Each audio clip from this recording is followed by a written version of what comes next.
So Gary, you've been in football all your life. Tell us a little bit about the beginnings. Yes, I grew up in a footballing family. As you mentioned, my father played for Bristol Rovers for 14 years. So yes, we've all been based around football virtually all my life. I signed for Bristol Rovers when I was 16 years of age. I had 5 years at Bristol Rovers, and then Tottenham came in for me. So we all look up to different people in life and have people, our idols as we're growing up. And I know for you, Bobby Moore was certainly one of those people, and you had a very interesting sort of first meeting with him. I was like a 6-year-old boy. I was like, Bobby. It was like one of those moments in your life that all my life, I looked up to him, and suddenly he was now standing in front of me, and he put out his hand and he said, "Gary, great to meet you, great game today." And for me, that was just an amazing thing to happen, because I was just like a little schoolboy meeting their hero, and it was happening for me. So your career, you had a fantastic 16 years with Tottenham, you were 11 seasons as captain, and you played till the age of 37, so it's pretty impressive from a point of view of longevity of a career. I think myself and Steve Pearman share the honours of being the longest serving captains in the club's history. I broke my leg a few times during my whole career, but the worst break was in 1996. I missed a whole season. But no, I came back from that. I played another season after that at Tottenham. I played my last game in the Premiership when I was 37 years of age. So I'd had a very good innings. I think every player knows when it's time to call it a day, and that was my time. You've been an inspiration to thousands of people, children and young people over the years, having been diagnosed 35 years ago with diabetes. Yes, I was diagnosed when I was at Bristol Rovers. When I think I was about 16, 17 years of age. Kept looking for more and more specialists to consult, and then I think about the fourth gentleman we found said, "Look, it hasn't happened before for someone of your age with diabetes to go through a career in professional football, but why not give it a try?" Unfortunately, that person was proven to be right. So yes, throughout most of my career, I was having 4 injections a day, having to do about 7 or 8 blood tests every day. Generally, when you say it, people say, "Oh my goodness, that sounds awful," but having done it for 35 years, it's like brushing your teeth now. As long as you look after yourself properly, you can lead a completely normal life. You made a decision after you finished playing, which a lot of people maybe were surprised at the time, that you didn't go straight into management and coaching. I think speaking to Bill Nicholson, the late great Sir Bill, he had such a fantastic career, double winning side, and over 320 odd games he played for Tottenham, and he mentioned that as a manager he had to give up some time with the family. And then when I was retiring from playing, my first daughter was about to be born, and so I got quite a number of offers to go into management, but I turned them down, thinking that I'd stay involved in the game, and I had been involved in football all my life. But then I had quite a life-changing situation about a year ago, whereby I woke up in the middle of the night and my left leg was in agony. I looked down, I could visibly see my left foot starting to discolour. They call it a leg attack, same as a heart attack, but obviously this time the blood was blocked from going to my left leg. So I rushed into hospital. I had a 5-hour operation. They were concerned that they may not be able to save my left leg. So after a 5-hour operation, I had 2 weeks in hospital and then 2 weeks bed rest. But they managed to save my leg, so that was fantastic. But it's meant that I'm no longer able to kick a ball again. I can't do any running. I can't play any sports. But there's plenty of other things that I'm doing, and but the most important thing is that I've still got all my faculties, and I can still get around and to do most things I want to do. This is the life that we get, and I think everybody in life is going to be thrown curveballs at times. I think it's how you respond to those situations that makes you the person that you are. Currently, Tim Sherwood at Tottenham is been under the spotlight. Tell us a little bit about what your views are on Tim and his management so far. Yes, I think people always talk to me about the pressures of management of things, but the pressures that you have to deal with, as a player at the highest level, every single game you play, you're judged on every single week in training, every single thing that happens, that pressure is always upon you.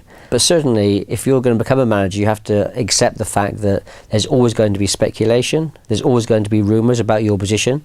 No matter what's going on, you're always under the microscope.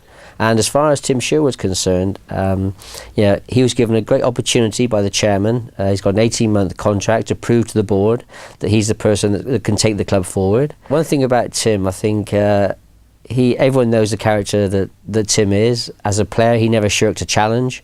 He always wore his heart on his sleeve, and he's taken exactly the same approach into management now. Will David Moyes next year be manager? He's been in the role for what, 10 months, trying to follow in the footsteps of Sir Alex Ferguson was always going to be a very tough task. And so I still think that David Moyes is a great manager. I think he's got a lot of respect in the game.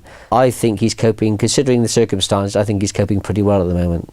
Arsene Wenger, will he still be in his position next season? I know that the Arsenal fans have questioned the lack of trophies, but if you look, 15 consecutive years in the Champions League. At Tottenham, we got Champions League football on one occasion. It was like utopia for us. He should have been a Tottenham manager. The way he wants the game played, the way he looks at the game. But I said, I've been at numerous functions where there's been a lot of conversations regarding Arsene Wenger's future. I've been sitting there with some Arsenal legends, and even amongst some of those gentlemen, they're thinking maybe it's time for change. But you look at it in the game at the moment, and who could you bring in at Arsenal who'd be any better than Arsene Wenger? There's only 3 teams really now in it. I don't think we can count Arsenal still in the title race. If you had to predict, how is it going to end up? For me, it's been a fantastic season. If I was having to be asked and put my neck on the line who's going to be this year, I'll go for Manchester City. You've kept yourself busy in football, but you've also managed to get yourself involved in business. I believe something that is connected to the word wow. Do you want to tell us a little bit about that? I've been doing some work for the government on environmental projects and trying to get all stadiums that are being built into being green stadiums and collecting all the water being used to water the pitches. And during that time, I came across a product that basically someone said to me, look, it's a waterless car cleaning product. You can clean your car without using any water. I was totally amazed by this idea, so I didn't believe him. And then when I was shown the product, I just went, wow. I mean, it did exactly that. You had 2 microfiber cloths and a product. And whilst they're eco-friendly because they save water, I mean, every time you clean a car using a hose pipe, you use up to 500 litres of water every time you wash a car. So it's saving all that water, but these products were still containing waxes, still containing toxins. So with this physicist, I said, look, I'm happy to get involved, but I want a totally green product, biodegradable, no toxins, no waxes. So it took us 3 years of development, myself working with a business partner. And about 2 or 3 years ago, we finally reached that sort of utopia moment when we actually finally got the product developed. The product's called Wow, and it's exactly that. You spray it on the car. As you spray it on the car, as it hits the dirt on the car, it emulsifies each dirt particle. It cocoons it in a gel. So when you wipe it off the car with the first cloth, it's like a smooth wipe off. And then with the second cloth, you buff it, and it leaves your car like it's been shampoo washed, chamois leather dried, and waxed and polished. I think it's the way of the future and the way things are going to go. So yes, so as well as obviously spending time involved with football, which is most of my life, I've now got this other interest on the side. If you look back at your career and you had to pick that one moment when you're feeling a bit down or you need a lift, and you had to pick the one moment that is what always stays with you, what would that moment be? Walking up the steps of Wembley in 1991 as captain of Tottenham Hotspur Football Club when we won the FA Cup.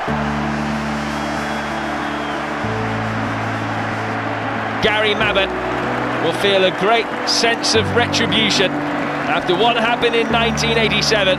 He's dreamt of this moment. He takes the FA Cup. The moment when I actually lifted the cup and turned to the supporters and held the cup aloft. I'd watched it all my life on television. You always dream of that moment, and the noise that was reverberating around Wembley Stadium is something which always lived very, very highly in my memories.